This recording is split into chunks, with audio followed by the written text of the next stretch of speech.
El titular del Congreso peruano, Manuel Merino, juró hoy como nuevo presidente del Perú, en reemplazo del destituido Martín Vizcarra por acusaciones de corrupción. Para hablar del tema nos acompaña Gilberto Aranda, académico del Instituto de Estudios Internacionales de la Universidad de Chile. Gilberto, bienvenido a Canal 24 Horas. ¿Cómo te va? Muy buenas tardes. Hola, muy buenas tardes. Un placer estar con ustedes y a la espera de lo que me digan. A ver, Gilberto, debe ser quizás de las pocas situaciones, por lo menos que a uno le ha tocado ver, no sé qué piensas tú, de que un presidente que asume en reemplazo de un presidente destituido es destituido. Una figura bien particular la que está sucediendo en Perú. Sí, se llama vacancia, ¿Sí? concretamente la figura, y está en el expediente de la Constitución Fujimorista de 1993. En este caso, lo que se argumenta es una vacancia por incapacidad moral, una cuestión que generalmente requiere un tiempo para ser aprobada.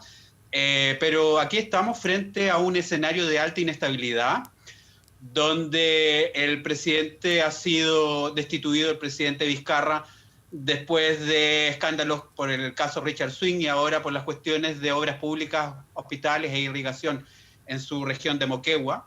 Y asume el presidente del Congreso, Manuel Merino, que se trata del presidente del Legislativo. Esto también hay que enmarcarlo dentro de una contienda entre Ejecutivo y Legislativo, donde el Legislativo estaba arrinconado, pero después ha recobrado nuevo brío después de la pandemia, con la pandemia, y hoy día toma el control este presidente del Congreso unicameral de lo que es el gobierno del Perú.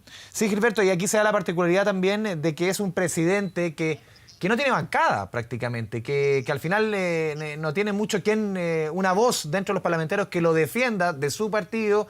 Zafó, como decías tú, de la primera sugerencia de vacancia hace un tiempo, creo que fue en el mes de septiembre, el caso famoso, medio rocambolesco, el caso de Richard Swing, por una amplia mayoría. Pero aquí, y otro punto que te lo quiero preguntar, tiene relación con, esto no es un caso de corrupción en su gestión como mandatario, sino como gobernador de Moquegua, el cargo que ocupó antes incluso de ser vicepresidente y embajador en Canadá, creo que estaba antes de asumir la presidencia. Lo retratas bien. Lo que estás diciendo es que efectivamente fue el presidente de Moquegua, como se dice en Perú, que es el gobernador, entre 2011 y 2014, y después de eso tuvo toda esa proyección política a nivel nacional. Pero yo creo que tú dices una cuestión aún más profunda, que es el tema de quién gobierna y lo difícil que es gobernar sin partido. Y eso es importante decirle a la gente, que en general las democracias liberales funcionan con partidos, y Perú puede ser un caso en el cual nos proyectamos y nos vemos como un espejo, porque aquí lo que tenemos son la vigencia de los poderes locales y regionales, que constituyen grupos fragmentados de poder que a veces se proyectan sobre lo que es el gobierno nacional peruano, pero donde en ausencia de partidos políticos fuertemente estructurados, lo que hay son círculos de poder, grupos de poder y grupos de interés, los que terminan de alguna manera reemplazando los partidos políticos. Y en este caso ha sido este gobernador de Moquegua el que se reunió a un grupo de adictos y de círculo de hierro en torno suyo, con el cual se lanzó esta carrera política y gobernó, y un tiempo le valió el reconocimiento de una población que llegó hasta un 80% de popularidad, desgastada durante la pandemia, porque hoy día la crisis más grande que tiene Perú es la crisis económica y sanitaria, a la que agrega la crisis además política. Pero ciertamente esto es parte de un estilo de grupos de intereses, y hoy día ha asumido un presidente de un unicameral, un Congreso, que tengo que decirlo, que llegó con 5.000 votos a ocupar su escaño, y que también representa a grupos de intereses. Por eso es que era tan delicada la asunción de hoy. Ha sido juramentado en el cargo después de que se ha comprometido, probablemente también soterradamente con las Fuerzas Armadas, a que las elecciones de abril van y que estará hasta julio, dando una promesa de que no irá a una reelección ni que postergará la entrega del poder, y además que los parlamentarios elegidos en enero también se mantendrán en su cargo hasta julio próximo. Gilberto, ¿cuáles son tú lo decías, en abril deben haber elecciones, en julio ya asumir un nuevo presidente o presidenta en Perú? ¿Cuáles son las figuras que se van postulando, que van creciendo? No hay una fuerza dominante ni cerca en el Parlamento. Uno puede revisar la historia reciente de Perú. Todos los últimos presidentes o han terminado en la cárcel o están siendo investigados por casos de corrupción. Incluso el caso de Alan García, que se suicidó el año pasado, si mal no recuerdo. ¿Cómo ves tú lo que viene para Perú, que es bien importante y se ve con un concepto que es bien presente, que es la incertidumbre? Ese es el punto, hay incertidumbre, no hay claridad, porque comprenderás que en un escenario político altamente fragmentado, donde en un escenario de 130 escaños en el Congreso, la fuerza que más tiene alcanza los 25, la verdad es que la fragmentación es lo que manda. Y en ese contexto, quien está mejor aspectado en la grilla presidencial es George Forsyth, este ex futbolista, que Sí. Era reúne algo arquero, así hijo como de el 10%. chilena. Así es, pero reúnen no más allá del 10% las preferencias. Se parece a un país que queda al sur de Perú. Y además está Urresti, por un lado hacia la derecha, y también tenemos hacia la izquierda de Verónica Mendoza del Frente Amplio. Pero ninguno de ellos y ella sobrepasa el 10%. Entonces, el escenario es altamente fragmentado. Y esto también es parte, fíjense cómo se alude a un expediente constitucional, que es la vacancia por razones morales, que si bien existe en la constitución del Fujimorato del 93, en mi opinión ha sido sobreutilizado, ha sido en cierta medida abusada y en cualquier momento es esgrimida por los adversarios políticos con los cuales se vota un gobierno, y hoy día lo que marca al Perú es la inestabilidad, que se une a la incertidumbre y es este cóctel explosivo. No se sabe a ciencia cierta qué va a pasar, y en general lo que están preocupados los peruanos, algunos de los cuales han salido a las calles, tenemos imágenes, usted está mostrando Sí. imágenes de movilizaciones de la calle. Lo que preocupa a los peruanos es quién va a ser el ministro de Economía y quién va a ser el ministro de Salud, los dos grandes temas del Perú contemporáneo. El fujimorismo fue una de las fuerzas políticas más importantes de los últimos 30 años, podríamos decir, desde el 90 en adelante, cuando asume Alberto Fujimori en reemplazo de Alan García en esa oportunidad. ¿Cómo ves tú el fujimorismo hoy día? Keiko Fujimori, que fue candidato durante muchas elecciones, hoy día no es posibilidad. El APRA también, recordemos, la figura de Alan García, también es un movimiento que hoy día está prácticamente a los tumbos. ¿Qué grupo puede quizás moverse hacia juntar una mayor cantidad de votos y coincidir para llegar a la presidencia del Perú?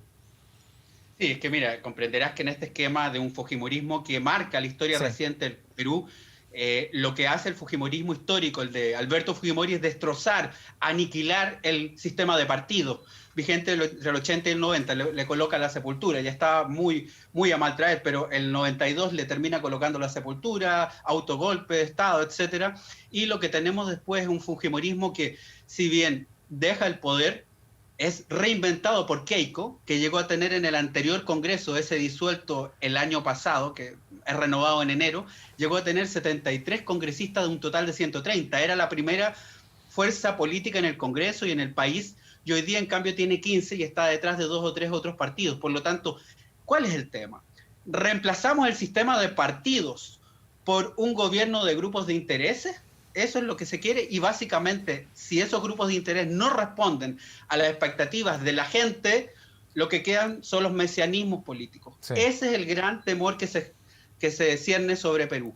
El mesianismo político de un líder que con un discurso antisistema y por ejemplo, un ideario ultraconservador llegue y de alguna manera para enfrentarse a los partidos y que gobierne con un estilo, yo diría, si no autoritario, tremendamente anclado a esas coordenadas. Un poco al estilo Bolsonaro.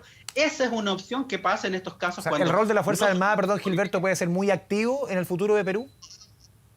¿Perdón? ¿Quién? El rol de las Fuerzas Armadas, tú mencionas el símil con Brasil, ¿el rol de las Fuerzas Armadas en Perú puede ser muy activo? Mira, como los grupos de interés no han dado solución a estas cuestiones y van de tumbo en tumbo y encontramos una circularidad de crisis sin ruptura, pero una crisis infinita, en definitiva lo que queda son unas Fuerzas Armadas que son cruciales hoy día. Yo estoy seguro que el presidente Merino tuvo que hablar con las Fuerzas Armadas para darle garantía que él iba a dejar el poder en julio, después de las elecciones, tal como está previsto, y también lo que diga la calle, ¿no? La revuelta de la calle puede ser crucial para inclinar la balanza en uno y otro sentido.